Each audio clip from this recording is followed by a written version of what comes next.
Okay, we've been now examining. Thank you.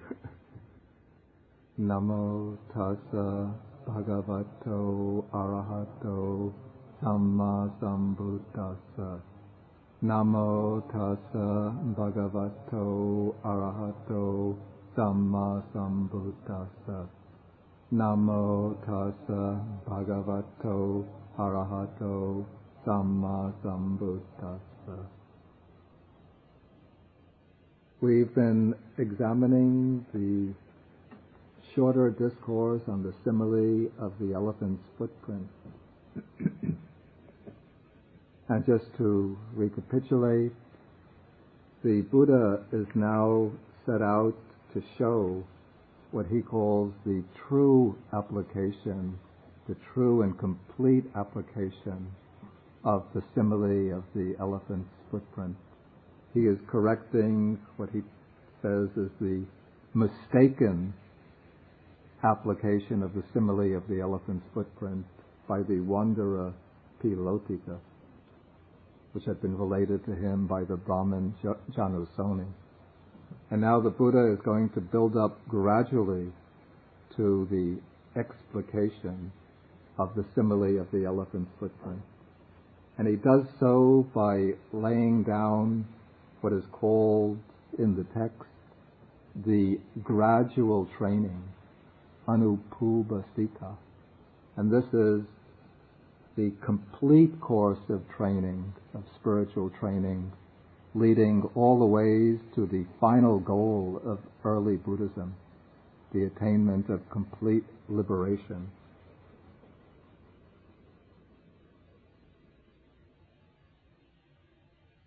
And in the schematism of the gradual training, which I have laid out in the outline,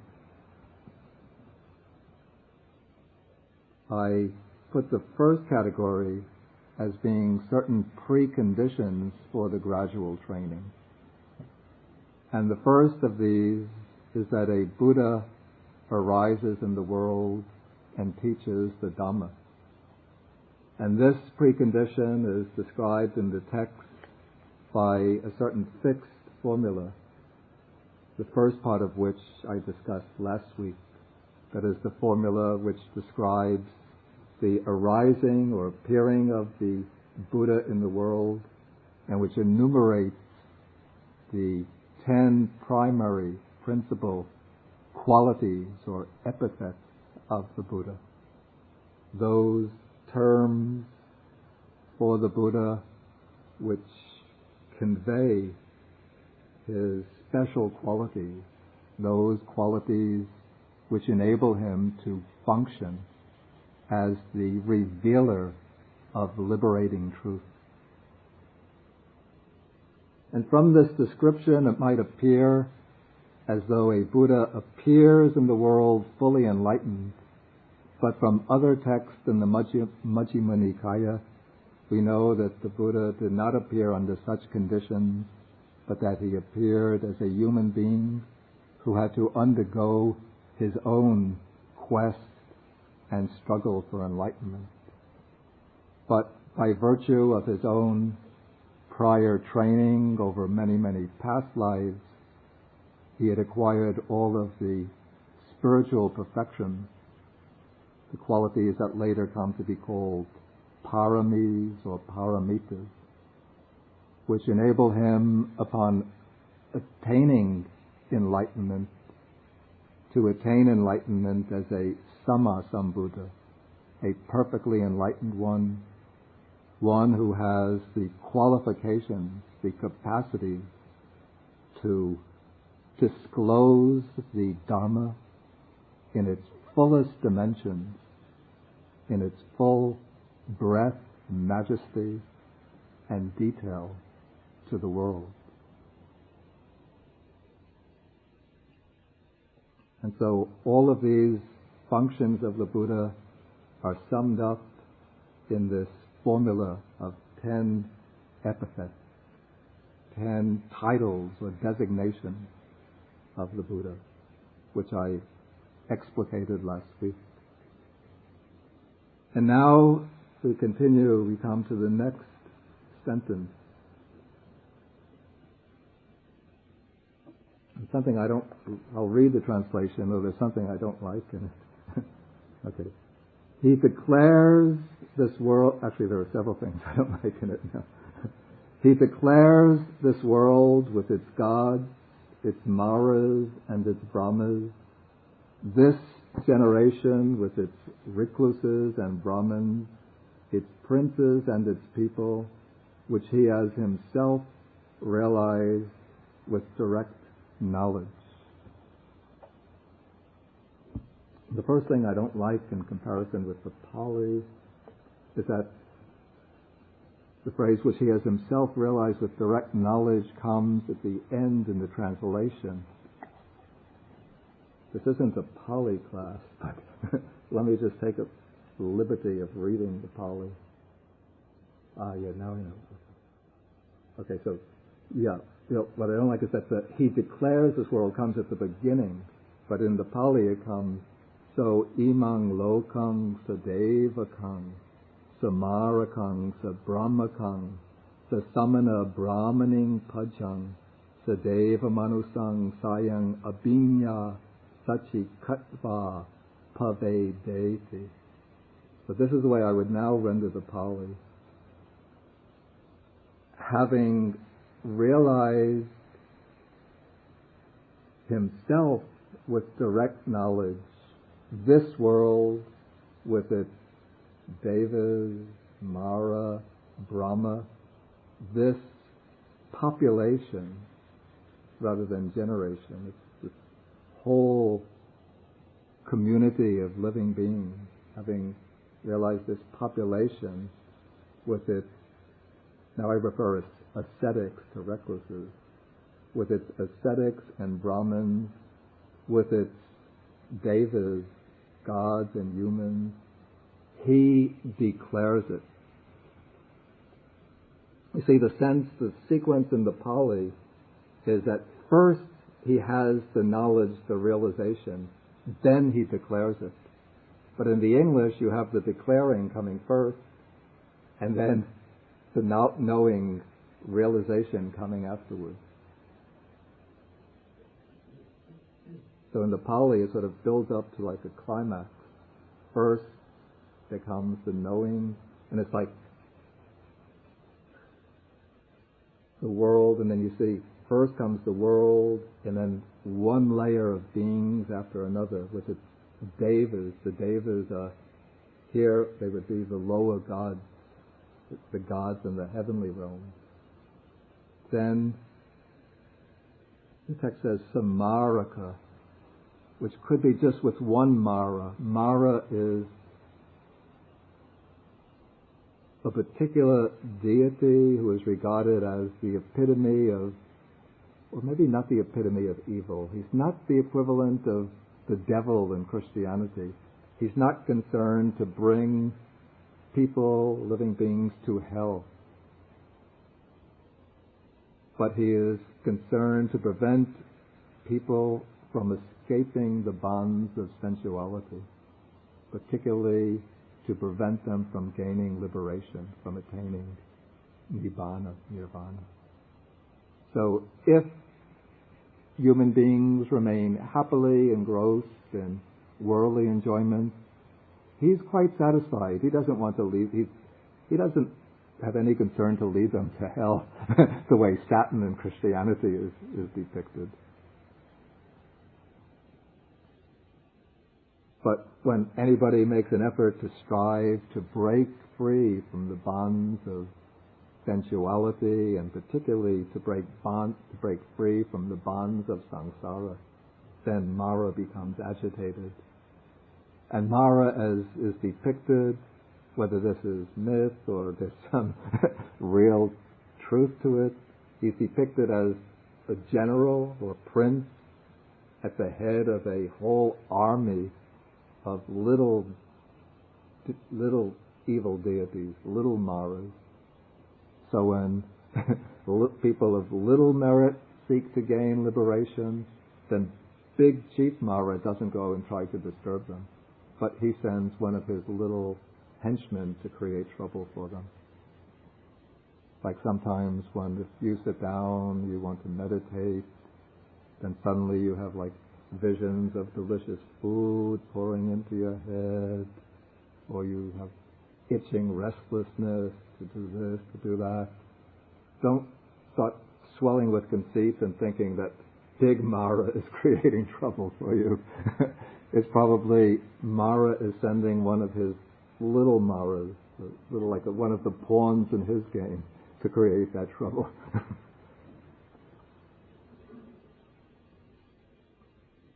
Okay, and Mara, it's sometimes said, this is in the commentaries, again, the commentaries, often you have to take what they say with more than a grain of skepticism. But he's depicted as residing in the topmost heavenly world of the sensuous realm. That's called the Paranimitta Vasavati Devaloka. That's the sixth, the highest heaven of the sensual sphere. In the Theravada tradition, he's not the ruler of that sphere. So I've seen that said in texts from the northern tradition. But in the Pali commentaries, it said that he resides in that realm somewhat like a rebel prince might reside in the realm where his father is the king, but there might be a rebel prince residing in an outlying territory of the kingdom. So he resides somewhat in the outlying districts of the sixth highest Devaloka, Deva world. Okay, then he realizes this world with its Brahmas. The Brahmas are the beings who inhabit their celestial realms or divine realms above the sensual heavenly realms. The Brahma realms are the realms which are inhabited by those beings who as humans had mastered the meditative absorption, the mundane meditative absorptions, the samadhis, or dhyanas, but without having the wisdom necessary to gain any true insight into reality. So they still have, often they have a deep-rooted view of self, of the Atman, of the true I. Often they have some attachment, strong attachment to the bliss and peace of this samadhi, of this deep, tranquil absorption. And they're very powerful, so there can come a conceit centered upon that power. And they might dwell in these realms for inconceivable periods of time, so they imagine that they're dwelling in eternity. But the Buddha has seen that these realms are also anicca, impermanent. They come to an end.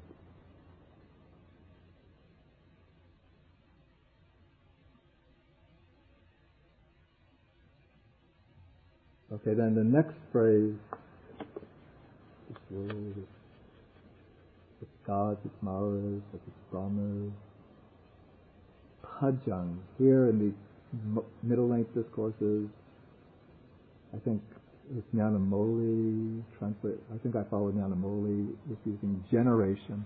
But now generation means like, the beat generation, Generation X. People don't think of generation as meaning the created order. So maybe something like population might work better. What it means is seems to mean the totality of living beings in the visible order, perhaps excluding those in the higher dimensions. And then the word, we get deva repeated again, sadeva manusam. So deva, the commentary explains deva, which usually means God. The commentary explains it to mean kings and princes. So I think Nyanamoli used princes here, and then I let it stand but I'm not really satisfied with that now. I think that's the kind of roundabout explanation. I think the intention is actually the lower gods, the gods that dwell in close proximity to the human realm. And then manusa are human beings. Oh, and then we have samana. Samanas are the ascetics, the renunciant ascetics. And then the Brahmins. The Brahmins are the priestly caste.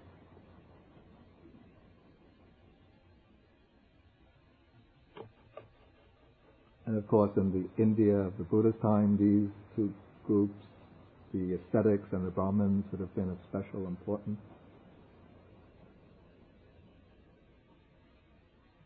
I'll just think of it if one takes ascetics, Brahmins, princes, and then the rest of humankind. That makes good sense also. I know. Okay, anyway, all of this, he realizes this whole world with all of its different types of living beings through direct knowledge, abhinyaya, achikatva. And then he teaches it, he reveals the nature of this world.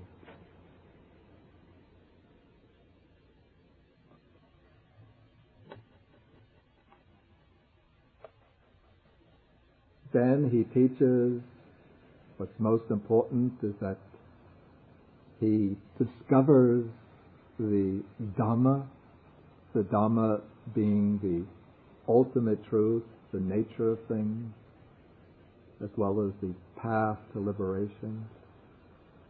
And he teaches the Dhamma. And here the Dhamma, this is again a stock formulation, it's said to be good in the beginning, good in the middle, and good in the end.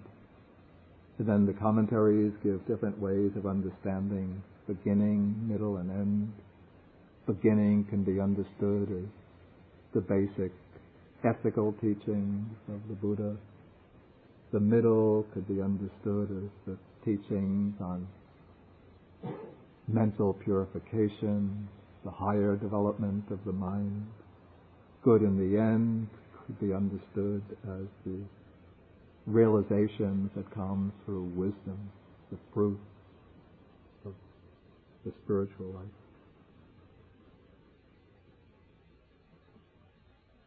And then the Dhamma is said to have two aspects.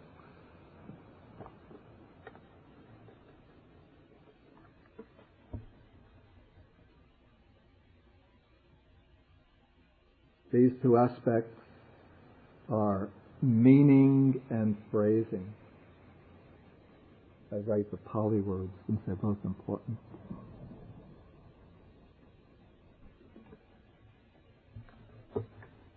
So what's extremely important is that the Buddha, in penetrating the truth of the Dhamma, he realizes many different dimensions of the Dhamma.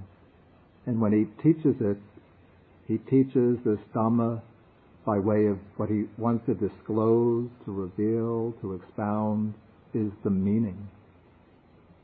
But it's part of the Buddha's, his skill in teaching, his mastery of the means of communication, is that in conveying the meaning, he chooses the appropriate expression, means of expression, or phrasing.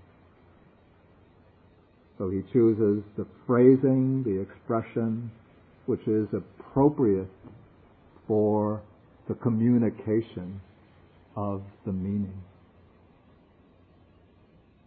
And in choosing the phrasing, in selecting, in formulating and expressing the meaning, he does so in conformity with the inclinations, aptitudes, capacities for understanding of those to be taught, the people to be instructed.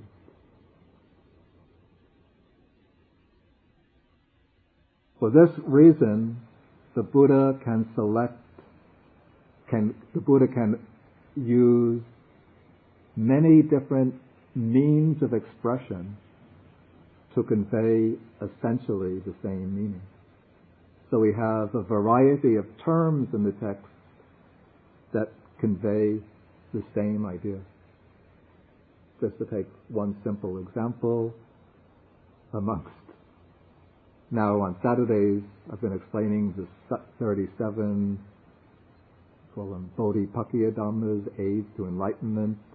We have 4 Satipatthanas, 4 foundations of mindfulness.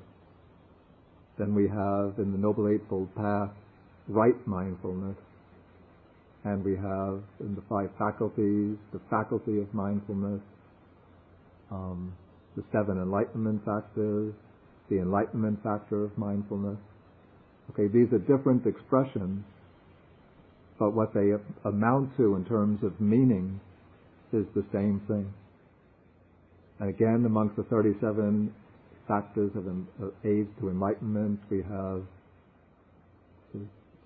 right view in the Noble Eightfold Path, Samadhi, Panyindriya, the faculty of understanding, and Dhamma Vichaya Bojjhanga, the enlightenment factor of investigation of phenomena, Dhamma Vichaya Sambojjhanga.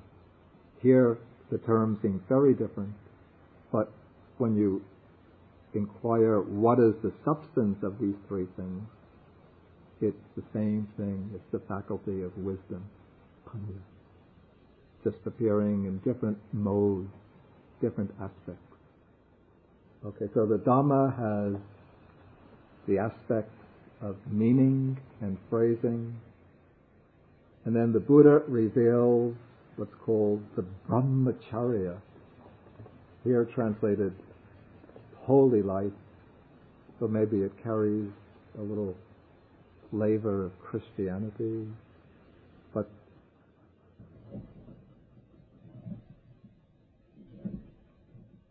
Pali Brahmacharya is, charya is, what does it mean? Yeah. What? Yeah, on the right track. A little off track. Giving you a hint. Movement, conduct, movement, motion, and then Brahma was the divine, so movement towards the divine.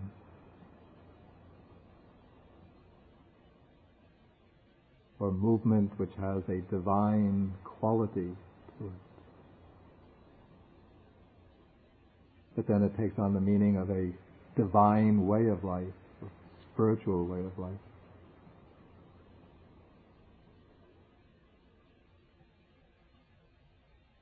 And so the Buddha reveals this holy life or spiritual life that is utterly perfect and pure. And the 2 words here, again, they're very carefully chosen. That the holy life is utterly perfect, which means that, as the Buddha expounds it, that it is complete in all respects.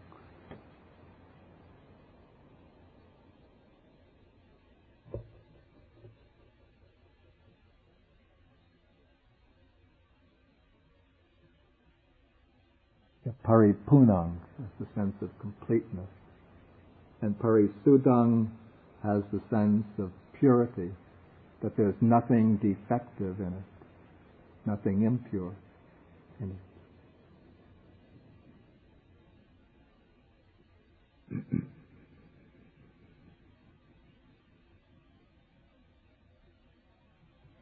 Okay, so now this much takes care of the first precondition for the gradual training. A Buddha arises in the world and teaches the Dhamma.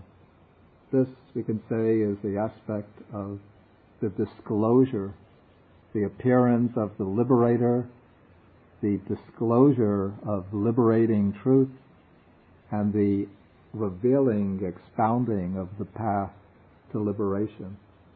Now the next paragraph describes what we might take to be the ideal or perfect response to that disclosure of the truth and the path.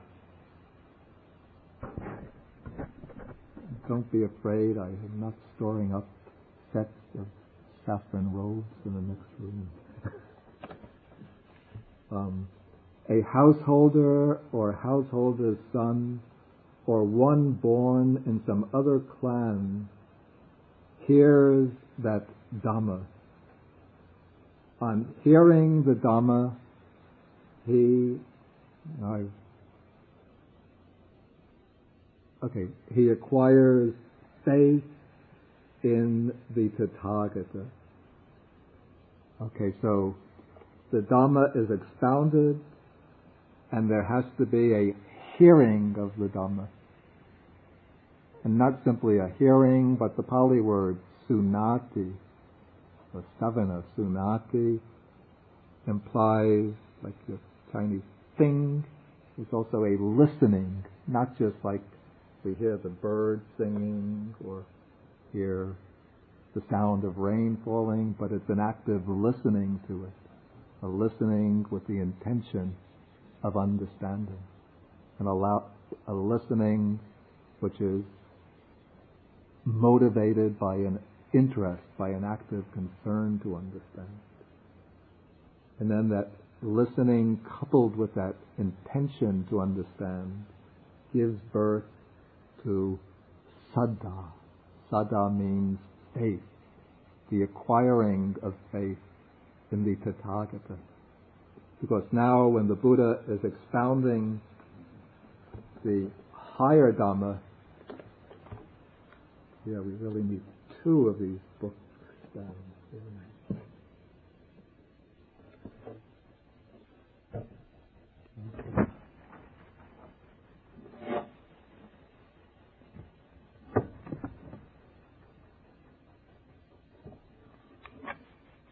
Okay.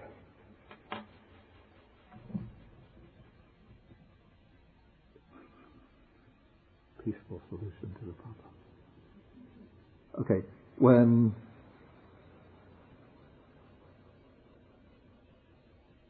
the Buddha is expounding the higher Dhamma, this is a teaching. He's expounding a Dhamma which leads to the transcending of the world. It's a Dhamma which goes against the grain of teaching of the worldly mind, the mind which is accustomed to move in the tracks of the world. Generally, of course, the Buddha doesn't begin with the world transcending teaching, but he will begin with a gradual discourse intended to gradually build up faith in the listener. He'll begin by praising the merits of generosity, moral discipline, looking after one's parents, respect for elders, and so on. Till it's only when, through this practical, graduated discourse, it's only when he sees that the listener has gained confidence and trust in him that he will reveal and explain the world-transcending teaching. And it's when he explains that world-transcending teaching that deep faith will arise in the Buddha. And on acquiring that faith, then if the listener is in a position to do so, a free person, not bound up with commitment, some such reflection as this will take place. Please excuse me. Household life is crowded and dusty. Life, the life of those gone forth, is wide open. It is not easy, while living in a home, to lead the holy life, utterly pure and perfect as a polished shell. Suppose I shave off my hair and beard, put on the yellow robe, and go forth from the home life into homelessness. So now this householder who has heard the teaching is reflecting upon the defects, the limitations in the household life, and also considering the benefits, the fruitfulness of the life of true renunciation. And you have to bear in mind that in the time of the Buddha, when one went forth into the life of a monastic, one was not living in comfortable monasteries with well provided with all the requisites of day-to-day life, but one was really living a life of total commitment to the quest for deliverance, for true wisdom and liberation.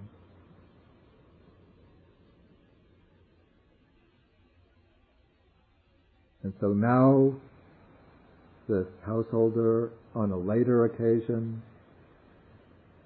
how later it will be, that depends upon the person and the circumstances. Those whose faculties were very ripe, as soon as they heard the Buddha teach, they might go back to their household and ask their parents, please let me go forth. Some, if they were free from even parental ties, would immediately ask the Buddha for ordination. Others might take months, years, but at some point they'll make that decision, that bold decision, to leave the safety and security of the household and abandoning a small or a large fortune, that means accumulation of wealth, abandoning a small or large circle of relatives. He shaves off his hair and beard, puts on the yellow, actually the color is here it's given kasayani vatani. It's kasaya, it's like an earthy color, kind of ochre or ochre is a good color.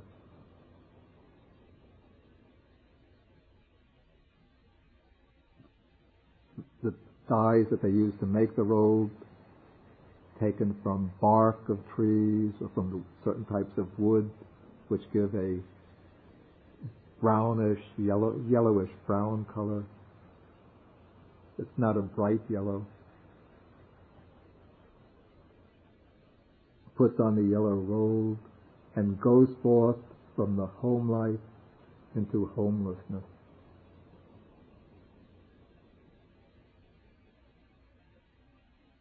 Okay, now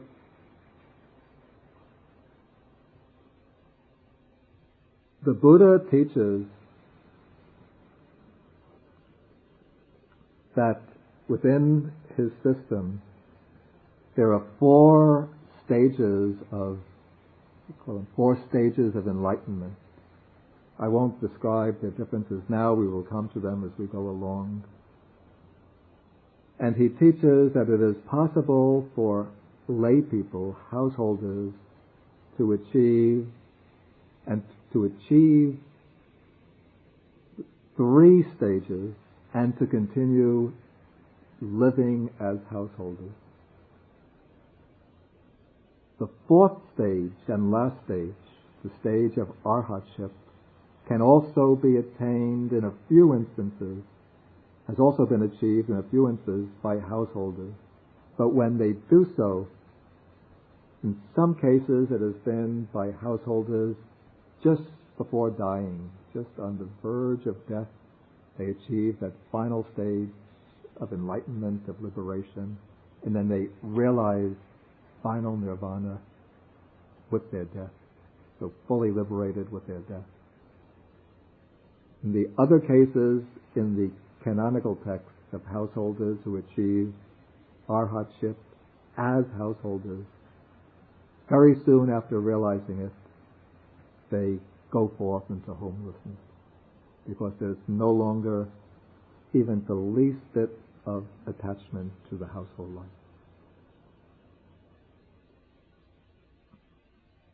Those who reach the third stage of enlightenment live lives of celibacy naturally.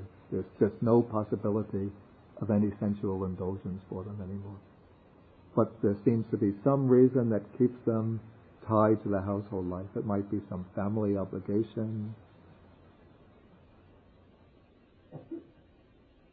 But they have mastered many of the stages of meditation, and they have broken all the ties to the sensual world.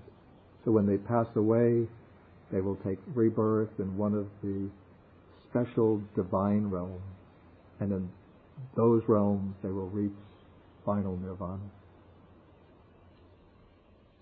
But there are large numbers of householders in the Buddha's time, and perhaps even today, who reach the first and second stages of enlightenment.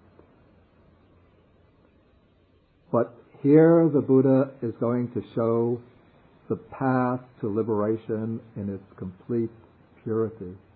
And that path can be followed most effectively by those who go forth into homelessness and lead the monastic life. And even those who follow the path to liberation as householders do so by, say, emulating or following within the conditions of household life, by following to the best of their ability the path or pattern of life laid down for monastics. So they don't observe, of course, all the monastic precepts, but they follow the pattern of sila, of moral discipline, of meditative development and insight. The Noble Eightfold Path is the same, whether a householder or monastic. It's just the precepts different, but the basic principles of training are the same. Okay, but now the Buddha, now we've covered the 4 preconditions for the gradual training. And now we come into the actual training itself, which begins with the training in moral restraint. This is called Sila Sangvara, restraint by moral discipline or restraint by the precepts. And the totality of the precepts, the totality or body of moral discipline is called here in the text the noble aggregate of virtue. And the first set of precepts relate to right bodily action.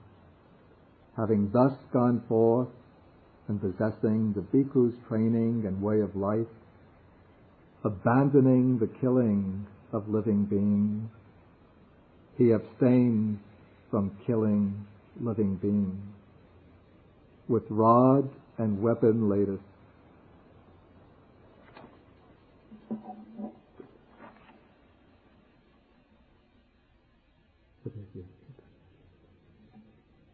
With rod and weapon laid aside, gentle and kindly, he abides compassionate to all living beings.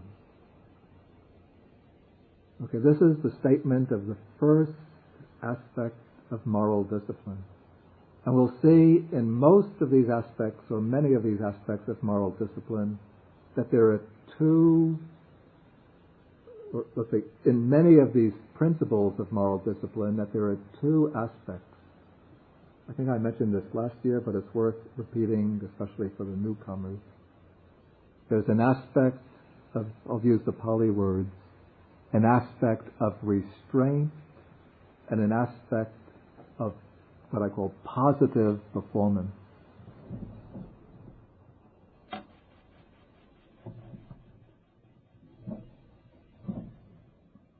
The aspect of restraint is, can you see?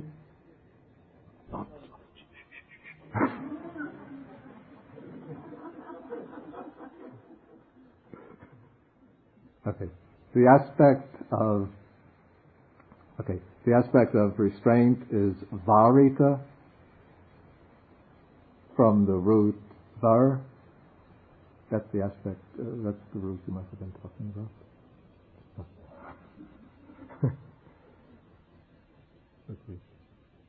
And that is the aspect of restraint here, means abandoning the killing of living beings, abstaining from killing, putting down rod and weapon.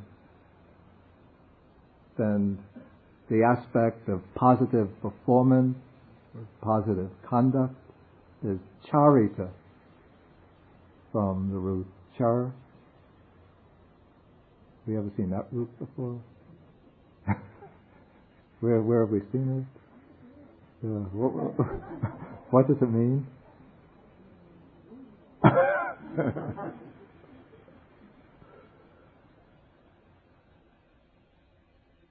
Okay, so the aspect of positive, we call positive virtue, positive action, is being gentle and kindly and abiding compassionate to all living beings.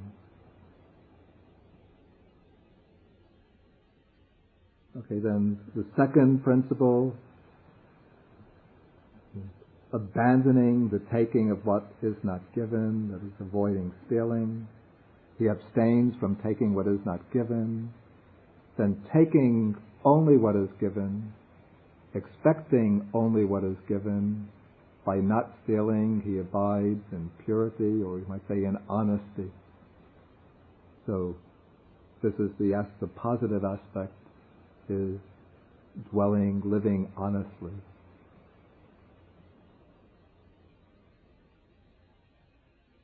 And now this, for lay followers, householders, the third precept is to abstain from sexual misconduct, which is generally understood to mean adultery or any type of forced or inappropriate sexual relations. But now for the monastic who's gone forth into the homeless life, the third principle of discipline is complete celibacy. So abandoning in celibacy, difficult word, okay. Non-celibacy, is that right? Okay, abandoning in celibacy, living apart, abstaining from the vulgar practice of sexual intercourse. He observes celibacy. That would be the aspect of positive conduct, positive performance.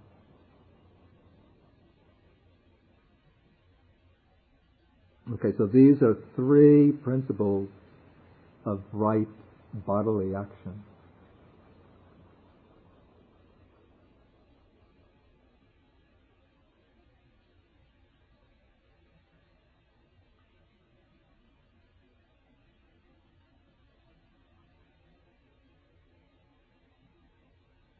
And I should mention that the aspect of celibacy has been prescribed by the Buddha for the monastics because the spiritual path leading to liberation requires the overcoming of craving, the craving for sensual pleasures, and the sexual drive is probably the most powerful expression of sensual craving. Okay, now we come to the four principles of right speech.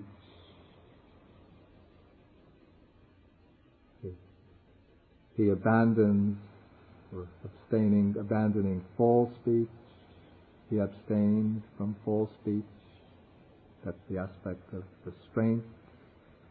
Then he speaks truth, adheres to truth, is trustworthy and reliable, one who is no deceiver of the world. That strong commitment to truth, to being trustworthy, that is the positive component. Okay, then one abandons malicious speech. This is speech intended to divide friendly people from each other. One abstains from malicious speech. One does not repeat words which will cause division amongst friendly people. And thus he is one who reunites those who are divided, one who promotes friendships, one who enjoys concord, rejoices in concord, and so on. That is the positive aspect. Then abandoning harsh speech, one abstains from harsh speech, the aspect of restraint, and one speaks words that are gentle, pleasing to the ear, lovable, that go to the heart, courteous, desired by many, agreeable to many, the positive aspect. Abandoning gossip, one abstains from gossip, that's the aspect of restraint. Then one speaks at the right time, speaks what is fact, speaks on what is good, speaks on Dhamma, speaks on the discipline. At the right time, one speaks words that are worth recording, reasonable, moderate, and beneficial. That's the positive aspect. Okay, now we come to a set of, call these miscellaneous principles of ethical conduct that pertain specifically to monastics, but not all of the principles that I've just mentioned in general apply to both monastics and householders, except that the third principle of right action for householders, abstaining from sexual misconduct, for monastics, observing celibacy. But what comes next are principles that generally, well, not invariably, no, most of them apply specifically to monastics, but not to householders. But some at the bottom apply to householders and monastics. Okay, he abstains from injuring seeds and plants. Now, in the Buddha's time, many people believed that seeds and plants had a kind of life faculty. And so the Jains were very particular about this. They would not injure any plants or they would not injure any plants or seeds. But the Buddhists didn't believe that plants have a spirit or soul.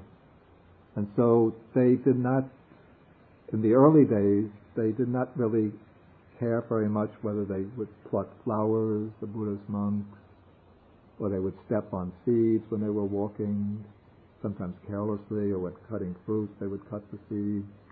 But lay people complained about this to the Buddha, and so the Buddha laid down the precept that monks should not destroy seeds and plants. It was not because the Buddha believed that the seeds and plants have consciousness or soul, but this was to satisfy people who had such a conviction and to conform to the standards of conduct observed by ascetics at the time of the Buddha. So this became a kind of principle of etiquette amongst the Buddhist monastics. Okay, and then he practices eating only one meal a day, abstaining from eating at night and outside the proper time. Now, the Buddha himself made it the practice to eat only in the forenoon, and he laid down the rule for the monastics to take food only in the forenoon. And so, even in the Theravada countries today, this rule is still observed. So in the northern countries, it's been modified because of the climate there. But there are still, even in Sri Lanka, there are monks in Thailand, Burma, monks who observe the practice of taking only one meal a day. They go on alms round in the morning, just collect enough food to sustain them, and then the rest of the day they'll just take liquids. And because they're leading primarily a meditative life, then there's no more need for more sustenance.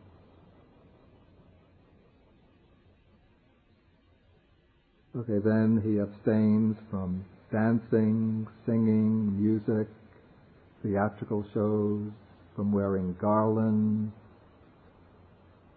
using scents, unguents, using high, large couches, abstaining from accepting gold and silver In those days, gold and silver was used as currency, and it was regarded as inappropriate for ascetics to accept gold and silver. They would perceive what they need as offerings from people, and that would be enough to keep them going. He abstains from accepting raw grain, since they would have no need for raw grain, since they would subsist by what they would collect on alms round. From accepting raw meat, he abstains from accepting women and girls. It seems that there were some ascetic cults that, well, I use ascetic cults in quotation marks. They were kind of wanderers, but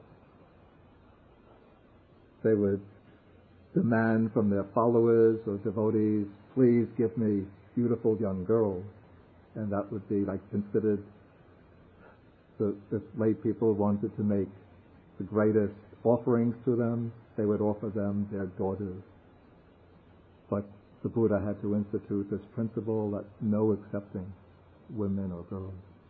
That would be like a stain on the holy life. He abstains from accepting men and women slaves, accepting goats and sheep, fowl and pigs, elephants, cattle, horses and mares, accepting fields and land. Like the Brahmins, they would accept these things in exchange for their services. They would chant the mantras, perform ceremonies, and lay people would give them, especially the kings, the aristocrats, would give them animals, land, fields, as gifts of appreciation. But the Buddhist monks would not be entitled to receive these things. And he does not go on errands or run messages. He abstains from buying and selling, abstains from false weights, false metals, false measures. These are principles at the bottom. These all Buddhist followers should avoid. He abstains from cheating, deceiving, defrauding, and trickery, abstains from wounding, murdering, binding, brigandage, plunder, and violence.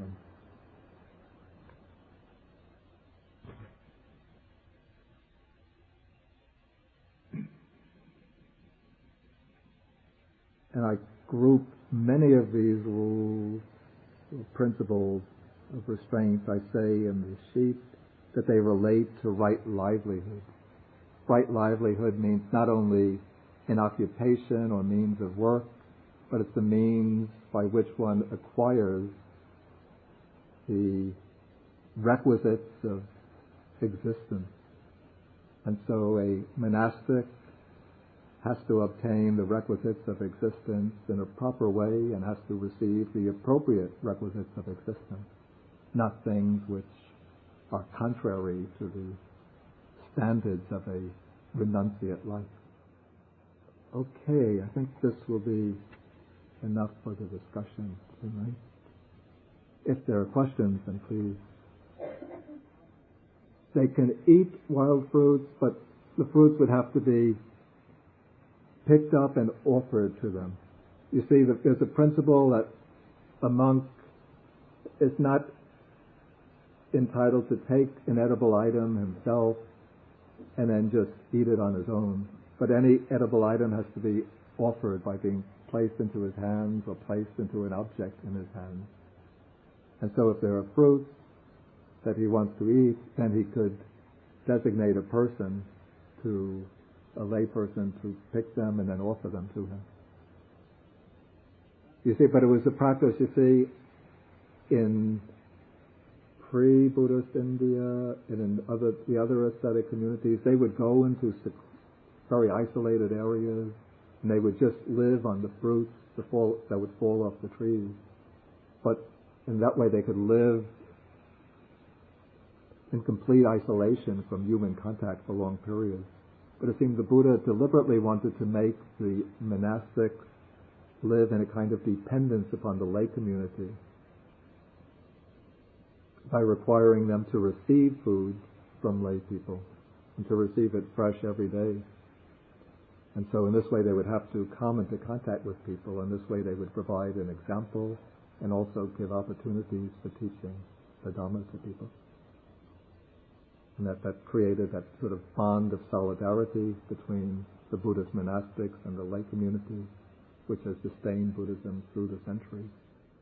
I think one is supposed to receive food that is already cooked. Yeah, I have to think about that. I don't think that is the principle. I think the principle is that one is not supposed to take raw grain back for storage. Perhaps that's the idea. Raw meat, maybe because of decay, if one keeps it. Excuse me? So, well, theoretically, if one is, say, living in a monastery and there is a lay attendant, one could bring the meat back, raw meat, and have him prepare it. And the grain, too, in theory, it could be brought back and cooked. I'd have to look into this. It didn't occur to me to investigate that particular point. Okay. It's best to leave it untranslated. It's taken to come from the root mar, which gives us also marana, death. So Mara is the Lord of death, because as the tempter, the one who leads one back into the world of sensuality, he's also the one who leads one back to repeated birth and death. Please ask the question again. Yeah. Okay. In the Buddhist cosmology, there are 6 sense-sphere heavenly worlds. These are, let me say, in the Buddhist cosmos, there are 3 basic domains of existence. It's a big issue here.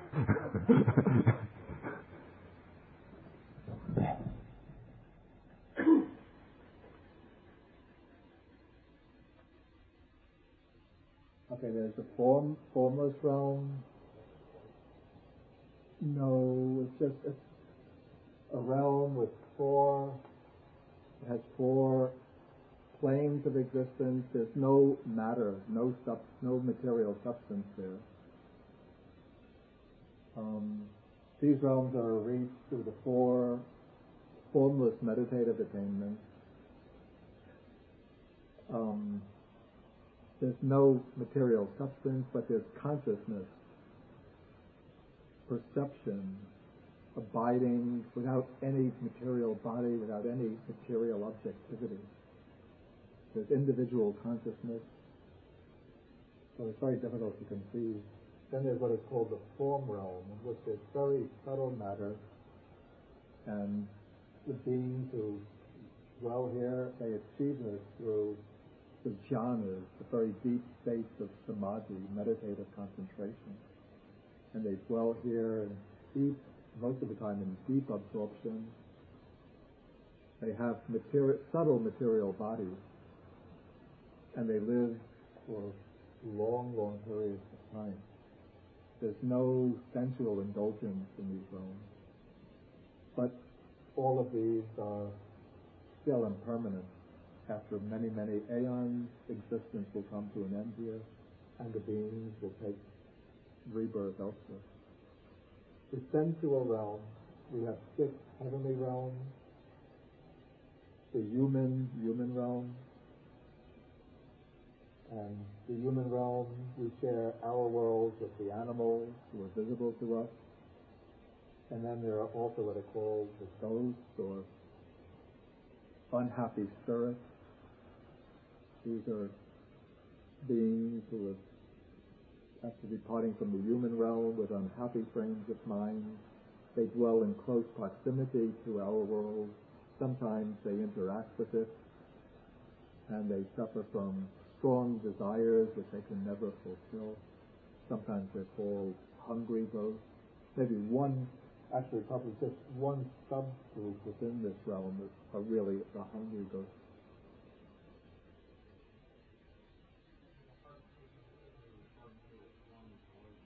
Oh, that's a different philosophical perspective. I can't go into that now. It's not a particular realm. No. Okay, then the hell realm. That's at the bottom here. This realm of great suffering. Okay, let me just come to. Okay, then he asked me about the sixth heavenly realm. Okay, the realm where Mara is the sixth heavenly realm here. This is called the realm of the deities who control the creation of others. Paranimita Vasavati Devaloka. This is the place where editors, copyright lawyers, directors, film producers get reborn.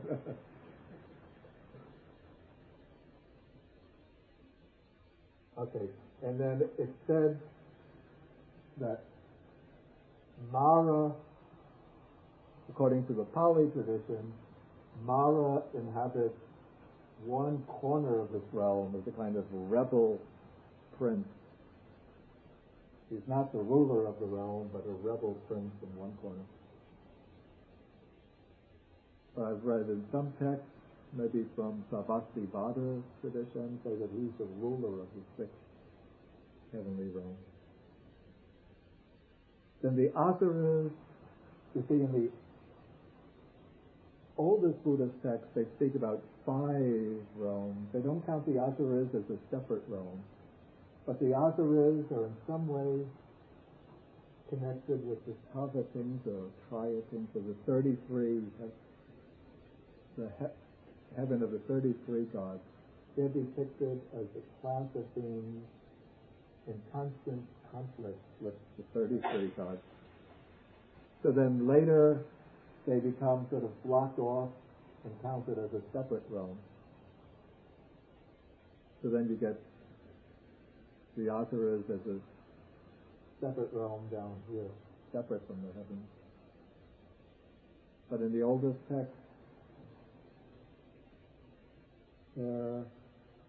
it seems that even in the oldest text, they're somewhat different from the devas, from the gods, since they're fighting with them. But they're just not counted as a separate class. I don't know why. Yeah, in the central realm, there are all 5 senses are operative, at least for the humans. I presume for the devas there are 5 senses, and for all of us, the mind is always operative. Insects maybe have other senses that we don't know about, as well as minds. All of them have minds. Except one type of being in the form realm temporarily doesn't have mind. Surprise! But they'll get the mind when they pass away from that. It'll come back. Yes. Anathapindikas. Oh yeah. They were dedicated to the Sangha of the 4 quarters. They were not owned by individual monks. They were offered to the Sangha. It's called the Tatudita Sangha. That they just belong, they're so-called Sangika property. They belong to the Sangha. They're not property belonging to individual monks. Right. Exactly. All existence in all of these realms is impermanent. These are all realms of existence within samsara. So every realm here, every mode of existence in every realm is impermanent. There's nothing permanent here. Yes. Oh, I see. Wu Bu Wan Tian. That's the, yeah. That's the, yeah. I know what it is. Sutta Loka. Wu is 5, Wu.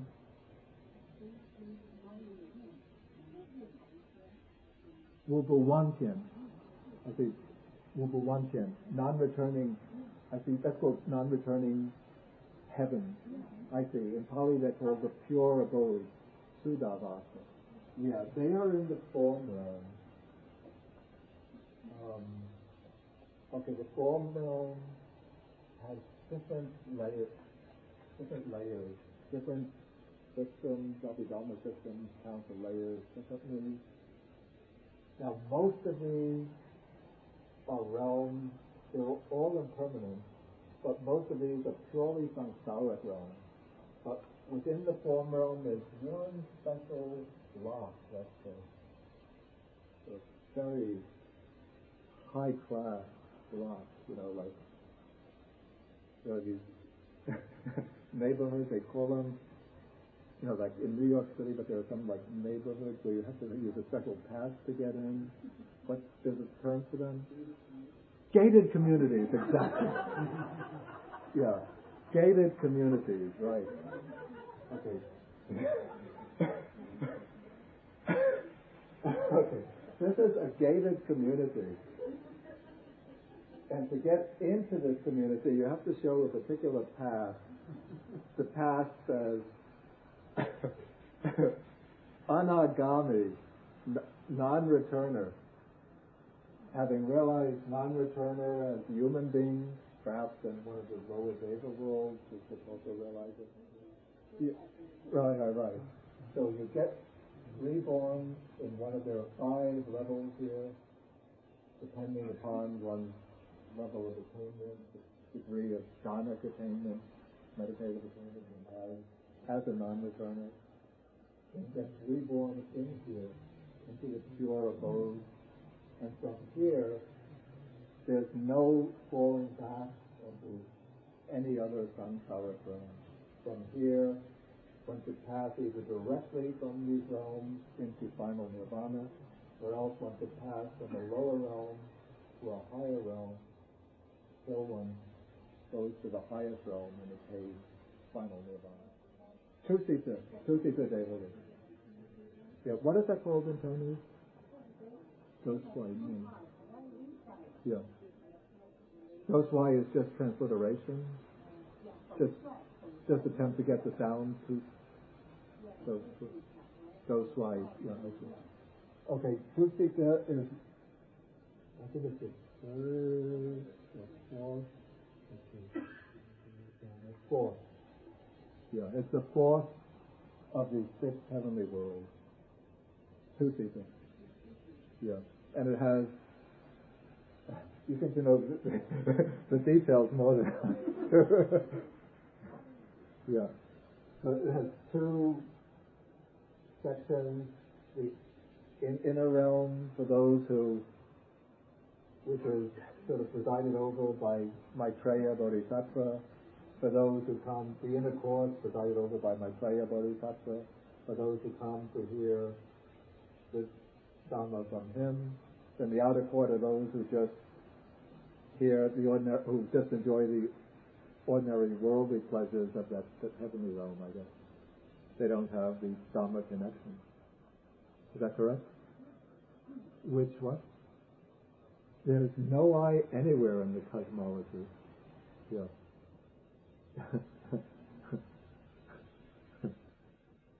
But all of the beings in the cosmos, except for those who achieve some degree of realization through the Dhamma, all conceive they either conceive through some conceptual system the idea of I, or else they have the innate, ingrained, instinctual clinging to the notion of I, even though it's not conceptually formulated. For example, maybe animals, I don't think they have philosophical systems that endorse or substantiate the notion of I. I overheard a couple of the spheres debating this afternoon whether the I is infinite or finite. That would be what I call the instinctual and clinging to the idea of I. But it's not conceptually formulated. Like they don't have this notion that, okay, the I is, I am the body, I am the mind, I am everlasting, the I shall, after death, exist in this realm, that realm. Okay, I think we have to call it quits. Okay, we will share the merit. Now that we've explained the cosmology, and also the Naga, the Nagas are in the lowest of the 6 Deva worlds. We have Devas, Nagas. We're going to share the merits with them. Then we share the merit with the Devas again. The Bhutas. Not all these beings fit neatly into the cosmology. The Bhutas seem to be maybe the ghost type. Then with all beings in general. So first, we share the merit with all the Devas and Nagas dwelling akasa, in the sky, bhumata, close to the earth, asking them to rejoice, then to protect the sasana, that means the Buddha's teaching, then the desana, that means the expounding of the Dhamma, then to protect ourselves and others. Then we invite the Devas to rejoice in the merit and achieve all success. Then we invite the Bhutas, the spirits, to rejoice in the merit and achieve all success. Then we invite all beings to rejoice in the merit and achieve all success. So we recite. Akasata chabhumata devanaga mahidita punyantang anumoditva chirang rakantu sasanam. Akasata chabhumata devanaga mahidita punyantang anumoditva chirang rakantu desanam. Akasata chabhumata devanaga mahidita punyantang anumoditva chirang rakantu mang parang. Etavatachaham hehi sampadang punya sampadang sabbe deva anumodantu sabba sampatti siddhya.